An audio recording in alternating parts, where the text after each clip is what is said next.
because of that, at that particular story, I had received a photo of that city council member in handcuffs the day it happened, within a couple hours of him being arrested, covered in blood.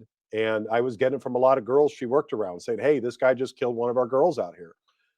I actually knew him from some years ago through my work, my camera work. I have interviewed him in the past, talked with him a bit.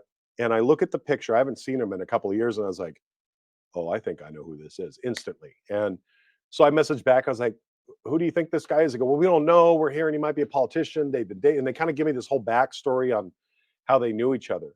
So at that point, I'm like, "All right, I got to get to the bottom of this." I start checking booking records. He's not booked. I'm starting to call contacts. I'm starting to go, I'm getting a massive head start from every other agency. I don't call the stations yet because so far I kind of have a half baked something. As I said, I don't gatekeep, but I also need to have something to actually pass on. As it went through that night, I'm getting more people hitting me up who knew of their relationship. It sounds like it started out as, what you call a professional relationships. She is seeing him through her work. At some point, that apparently then transitions into he wants to not have her doing that work. He's willing to financially support her and wants to continue to control her life and so on. And then eventually, she's no longer comfortable with him, and he's feels like he's paying a lot of money and should get more, and then it ends the way it does. During the night, at about 5:41 in the morning, finally he gets booked. I find out later the reason is once he got arrested, he had to go to Harborview because of these self-inflicted wounds. They then couldn't book until next morning. Then they retro book him back to where he could see the judge that day. Now I have a name. Now, as I talked about earlier, I've gotten many, many tips. I've got photos. I've got all this stuff.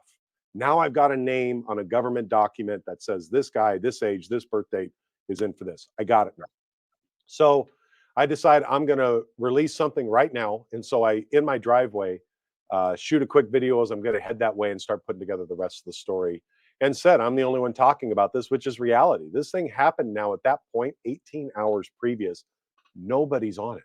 Nobody even knew it happened. And I knew nobody had it happen because once I posted the video, about 10 minutes later, I started calling around to different newsrooms and stuff saying, "Hey, what do you guys know?" And they're going, "We just watched your video 5 times taking notes. Like, how did you even get this?" And it's like, Oh, I'm wow. kind of dumbfounded at this point going, "You really didn't have it?" And they go, "No, we're still trying to," they're trying to call people at SPD, get something to back it. And then for the rest of the day, they're all playing catch up, right? I'm already way ahead. They're still trying to figure out, was it even him? And I've already got motive. I've got lead up. I've got all those things.